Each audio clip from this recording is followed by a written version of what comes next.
In this chaotic game, decisions made in split seconds can make the difference between you returning with all of your loot to Esperanza or ending up on a ditch. But have you ever wondered why some people can act so kind, while others will shoot first and ask questions later? There are actually many elements that contribute to your decision-making process when interacting with other raiders. Many are determined by your personality or state of mind, but others are more generalized, going deep into our involuntary and instinctive responses that may explain why we behave a certain way in our daily life. If this sounds interesting to you, join me in exploring the minds of raiders to see how Arc Raiders depicts human conflict. You just loaded into a new raid with a bunch of bandages and shields and your weapon of preference. I am a fair enjoyer myself. And as you're ready to loot a few items, you spot a fellow raider. What will you do now? Let's first explore the logical path. Game theory. The study of decision making when analyzing how rational individuals or groups interact in situations where the outcome depends on the choices of all involved. The most common example when talking about game theory is the prisoner's dilemma. However, as many will know, some raiders will shoot on sight, which turns our prisoner's dilemma into a hack and dove game. Another game theory scenario, except this one, is used when both parties are fighting for resources, and when the confrontation is an option. Composed of the hawk, or the aggressor, and the dove, or the victim, the game theory benefits the aggressor when fighting over resources, in this case, the loot. I'm gooping. Being violent benefits you, but only as long as the other party is not an aggressor themselves. When both raiders get into a confrontation, we see hawk on hawk scenarios. The worst case scenario for both parties, incurring in losses on both ends. While a peaceful encounter or a dove on dove encounter will benefit both parties as long as there are enough resources. Loss aversion. Each raider may also avoid conflict altogether due to loss aversion, a cognitive bias that will lead someone to perceive potential loss in a greater regard, usually twice as much, than a possible gain of the same magnitude. This concept is usually brought up when talking about investments, when people hold on to their losses and overvalue what they own. Having a bias that makes you feel your losses more than your wins may cause you to avoid conflict while in topside, playing it safe. Good for survival, but not so much for clip farming. Yeah. And then, Recognition Prime Decision. A decision model that is based on previous experience. Using patterns, each individual can come up with a single possible decision for a problem in a quick manner. This is quite useful in real-life situations with firefighters or first responders, for example, where time is of the essence. In a few seconds can make the difference between life or death. In Arc Raiders, it's more like if you encounter 10 people in a row that were friendly, on your 11th encounter, you will more likely than not act in a friendly manner. The opposite is true, as if you keep getting two-tapped in Stellar Montes by people with free kids, well, let's just say I wish luck upon whoever runs into you.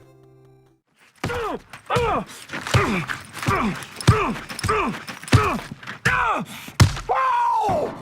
Damn, man, look at that, look! Whew!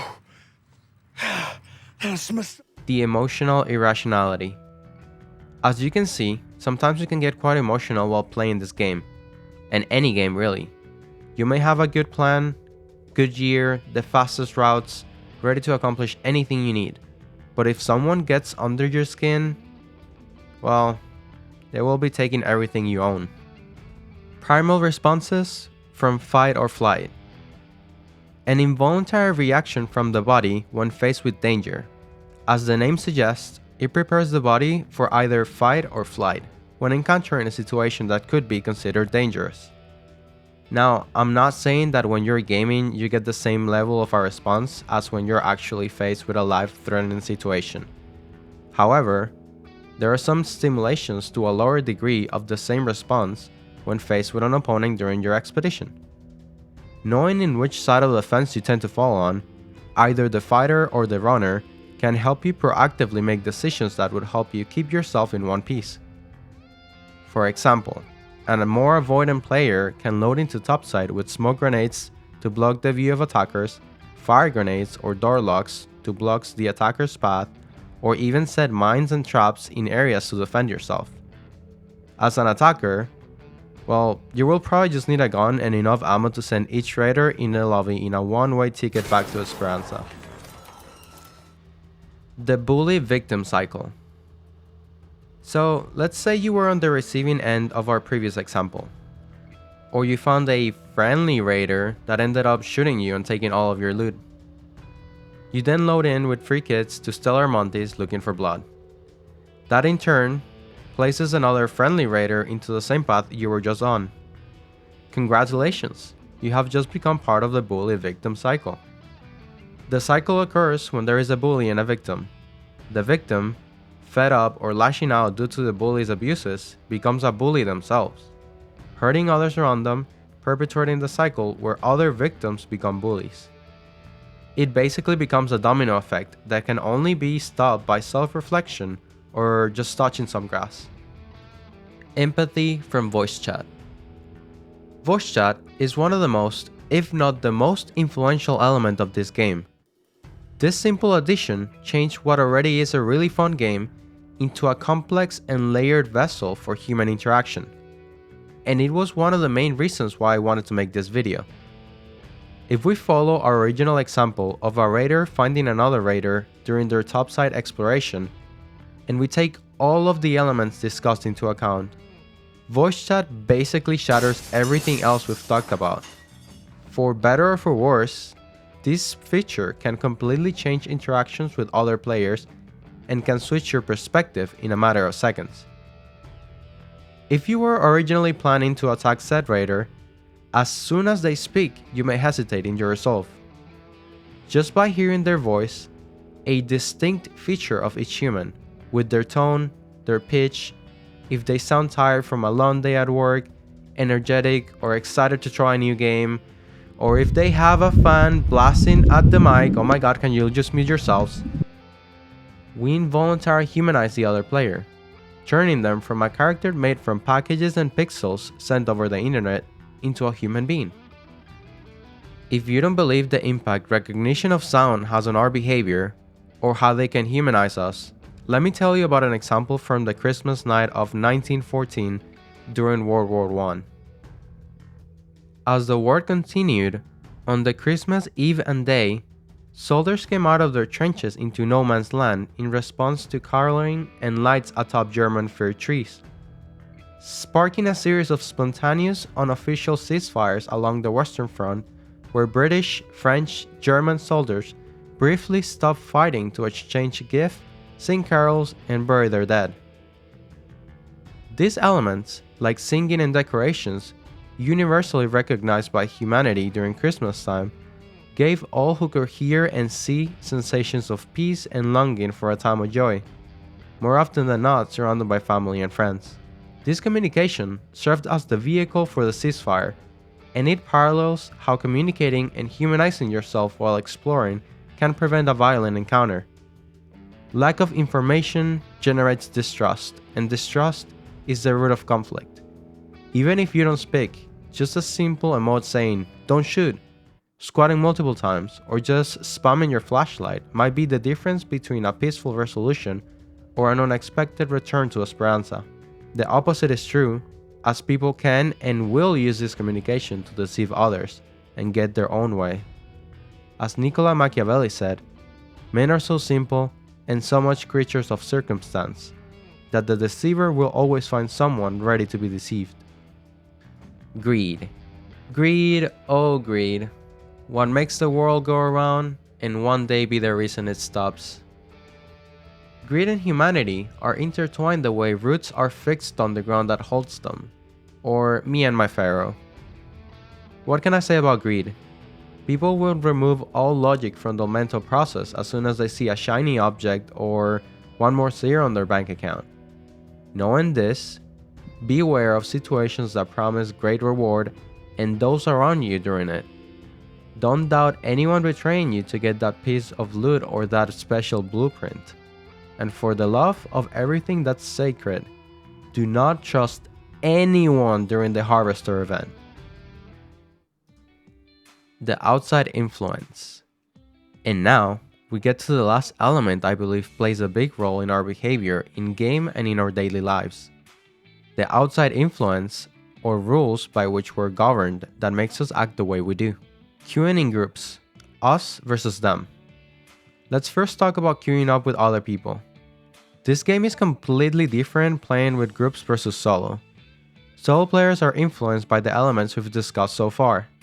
Team players are... well, let's just say something else. Anyone can tell you the difference between the solo versus the team queues. Solo players tend to be more conservative and friendly, at least based on my experience. Of course, there are still those who kill other players, but it's nothing compared to playing with groups. As a team, there is an us versus them mentality that changes the narrative of the game. When you're in a group, part of your identity becomes part of that group, creating a sense of belonging. That, contrasted with any other outside group, would make you alienate the outsiders, causing the opposite effect of the voice communications presented on the previous section. It almost overrides the idea of humanizing other raiders, as from a neutral point of view, from let's say a mute raider that could find in solo, a group becomes an immediate threat to our group, therefore threatening our identity built as part of it. This is expanded even more when playing in a group with friends, who we already know and trust, making us even more alienated to the outside in comparison. This is not the game, this is just human nature looking for a need to belong and to have a tribal way of living, that, when competing with limited resources, will cause conflict. The arc. But as groups are good for alienating and generating conflict, there is nothing more effective at bringing people together than a common thread. The arc plays this role perfectly. I know I have been talking for a while, so I believe it is time to acknowledge one of the most common elements you will find in Arc Raiders, besides the loot and other players, of course. The Arc are the robotic force that started the main conflict of the game, pushing people to the underground facilities they now call home, only going up to look for resources. This, thematically and in lore, promotes cooperation between raiders, who were removed from their homes and stripped down of resources, to work together to not only survive, but fight against the extraterrestrial forces that push them down to the depths they inhabit, and maybe one day reclaim the Earth. Mechanically, the arc adds a layer of difficulty to every round, ensuring you will fight something if you want to get some loot, and more often than not, get your entire squad wiped by a Rocketeer. Some of this are common enemies that with good planning and strategy should not be a problem to take down. However, as we take on larger and more dangerous arc, cooperation becomes key to overcome their adversities, some even needing most of the lobby to take down, such as the Matriarch. A good real-life example can be found in War. Different factions deciding to enter into alliances to confront a common enemy. I mean, how else do you think we got the US, China, the Soviet Union, and the UK to work together in World War II against the Axis powers? Having a common enemy brings the player to a cooperative mindset, as there is great reward for taking these higher level threats. Just remember that bit about being greedy I talked about earlier before you start to loot. Gameplay elements like quests or challenges. The AI of the different arc and the threat they pose is not the only gameplay element that changes how players behave. Many raiders load into the game with a goal in mind. While loot is the most common, quests and challenges are other external elements that keep the game fresh and establish a clear objective without being intrusive to other players. Some even promote cooperation, as challenges that require you to deal damage to Arc may promote players to join forces and take them down in teams, as mentioned on my previous point. Having different goals that reward players in different ways with XP, cosmetics, loot, and even blueprints without having them engage in PvP allows the game to foster a section of the PvE-oriented, peaceful player base. That in turn keeps the game fresh, since you never sure the intentions of other players. Some could be doing a quest, while others might be ready to hunt you down. Streamer armies and civil war. One of the most interesting outside influences of player behavior is something that could have only happened in our current time. There was a big movement that I would have never expected from influencers, mostly streamers in this case, and how they brought together the communities to wage a civil war within the game. Split in 3 factions, the Bungalators, led by streamer The Burnt Peanut, often used red gas mask skins and claimed the northern part of the map. Hunch MF, FMF, Frankish Mafia family, led by Hutch, controlled the south and used large armor skins, representing the opposition to the Bungalators. Rescue Raiders, a neutral group aiming to help others, using emergency medical services themed gear, wanting unity over war. This division meant that people were predisposed on their actions based on outfits that someone might have been wearing. Many that had no notion of the war going on were of course killed on sight, but others teamed up and joined forces just because of the same reason. All because someone online created a narrative that decided to propose an enemy to ban against, joining forces with others under the pretense of war. We did it, guys. We added prejudice to our graders. Don't get me wrong, this was quite impressive, and it really shows the influence that social media and its creators have on people. All this to say that we're human, and as expected, when presented in a situation where we can act like humans, we will. Eliminating elements to our interactions like facial expressions, body language, our identity, among other things, may modify the way we behave and interact with others. But as the online world becomes more and more a picture of our own reality, with the numerous advances in technology that grows exponentially with time, we should explore the factors that makes us act the way we do, regardless of the medium we're on. And our creator does just that. In a controlled environment, of course, but nonetheless, it intertwines our logical thinking, our emotions, external factors, and elements as primitive as to be passed down through evolution for our own survival, and as new as the influence of people that make content like this for a living, portraying how humans interact and how these interactions can cause conflict between us. But hey, I'm just another dude on the internet, so what do I know? I hope to see its upside, and maybe think a couple times before you shoot. Or don't, it's really up to you. Or is it? Anyways, thanks for watching the video all the way to the end. I hope you have enjoyed it, and please feel free to comment any suggestions or things that might have resounded with you. Also, feel free to subscribe. Maybe one day I'll be big enough to have my own faction in the next popular game coming out. Have a great rest of your day, and see you on the next one.